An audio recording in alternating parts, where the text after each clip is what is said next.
یعقوب کنعان کے ملک میں رہتا تھا جہاں اس کا باپ اسحاق رہا کرتا تھا۔ یوسف 17 سال کا تھا اور وہ اپنے بھائیوں کے ساتھ بھیڑ بکریوں کی نگہبانی کرتا تھا۔ وہ بھائیوں کے برے کاموں کی خبر اپنے باپ تک پہنچاتا تھا۔ یعقوب اپنے دوسرے بیٹوں میں سے سب سے زیادہ پیار یوسف کو کرتا تھا کیونکہ وہ اس کے بڑھاپے کی اولاد تھا۔ اس نے اس کے لیے ایک خاص رنگ کا چوغا بنوایا۔ یوسف کے بھائی جانتے تھے کہ ہمارا باپ اس کو سب سے زیادہ پیار کرتا ہے، اس لیے اس سے جلتے تھے اور اس کے ساتھ برا سلوک کرتے تھے۔ ایک دفعہ یوسف نے ایک خواب دیکھا۔ جب اس نے یہ خواب دیکھا اور اپنے بھائیوں کو بتایا تو وہ اس سے اور بھی جلنے لگے۔ یوسف نے کہا، وہ خواب سنو جو میں نے دیکھا۔ ہم سب کھیت میں گندم کی کٹائی کر رہے تھے۔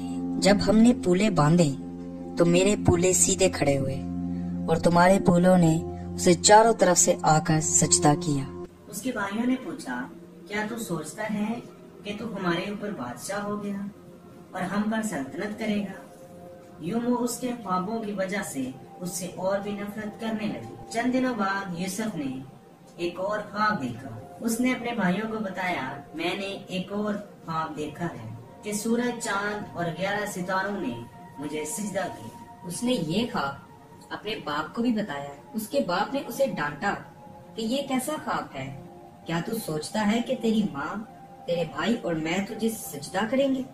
یوسف کے بھائی اس سے جلتے تھے، لیکن اس کا باپ ان باتوں کے بارے میں سوچتا رہتا تھا۔ ایک دفعہ یوسف کے بھائی اپنے باپ کی بھیڑ بکریاں چرانے کے لیے سکم کے علاقہ میں گئے۔ یعقوب نے یوسف سے کہا، سکم کو جا اور دیکھ تیرے بھائی اور ریبر خیریت سے تو ہیں؟ یوسف نے جواب دیا، اچھا میں جاتا ہوں، اور وہ اپنے باپ کے کہنے کے مطابق حبرون کی وادی سے روانہ ہوا۔ یوسف سکم میں پہنچا اور اپنے بھائیوں کو ادھر ادھر ڈھونڈتا پھرتا تھا۔ اس نے ایک آدمی نے دیکھا اور پوچھا، تو کیا دیکھتا ہے؟ تو کیا ڈھونڈ رہا ہے؟ اس نے جواب میں کہا، میں اپنے بھائیوں کو ڈھونڈ رہا ہوں جو بھیڑ بکریاں چرانے کو یہاں آئے تھے۔ کیا تم جانتے ہو کہ میرے بھائی کہاں ہیں؟ اس آدمی نے اسے جواب دیا، وہ سب یہاں سے چلے گئے ہیں۔ میں نے انہیں آپس میں یہ باتیں کرتے ہوئے سنا کہ 2-3 کو جاتے ہیں۔ اس لیے یوسف اپنے بھائیوں کے پیچھے پیچھے انہیں 2-3 میں ڈھونڈنے کو گیا۔ انہوں نے اسے دور سے آتے دیکھا تو اسے مار ڈالنے کا فیصلہ کیا اور ایک دوسرے سے کہنے لگے، دیکھو وہ خواب دیکھنے والا آ رہا ہے، آؤ اسے مار ڈالیں اور اس کی لاش کو اندھے کنویں میں ڈال دیں۔ ہم سب کو بتائیں گے کہ کوئی جنگلی جانور اسے کھا گیا، پھر ہم دیکھیں گے کہ اس کے خوابوں کا کیا ہوتا ہے۔ روبن نے انہیں یہ کہتے سنا اور اسے بچانا چاہا۔ اس نے کہا، اسے نہ مارو، صرف اسے اندھے کنویں میں ڈال دو، لیکن اسے نقصان نہ پہنچاؤ۔ اس نے اسے بچانے کو ایسا کیا تاکہ وہ اسے اپنے باپ کے پاس واپس پہنچا دے۔ جب یوسف اپنے بھائیوں کے پاس آیا تو انہوں نے اس کا خاص چوغا پھاڑ ڈالا اور اسے اندھے کنویں میں پھینک دیا۔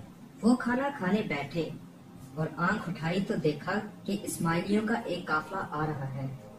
ان کے اونٹوں پر مسافر اور خوشبودار روغن لادے ہوئے تھے۔ یہ قافلہ مصر کو جا رہا تھا۔ یہودا نے اپنے بھائیوں سے کہا، ہم اپنے بھائی کو مارنے اور اس کے بارے میں جھوٹ بولنے سے ہمیں کیا ملے گا؟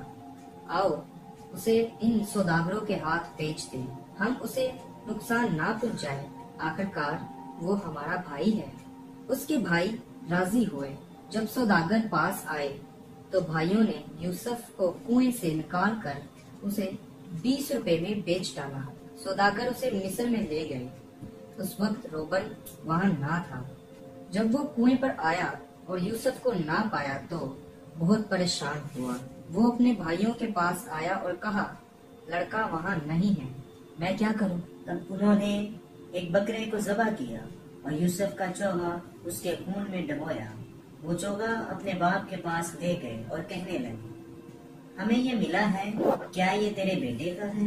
یعقوب نے پہچان لیا کہ یہ یوسف کا چوغا ہے اور کہا، ہاں یہ اسی کا ہے۔ کسی جنگلی درندے نے اسے مار ڈالا اور اس کے ٹکڑے ٹکڑے کر دیے۔ بہت عرصے تک یعقوب گہرے غم میں رہا۔ اس کے سب بیٹے اور بیٹیوں نے اس کو تسلی دینے کی بہت کوشش کی، لیکن وہ تسلی نہ پاتا تھا۔ اس نے کہا، میں اپنے مرتے دم تک اپنے بیٹے کا غم کرتا رہوں گا۔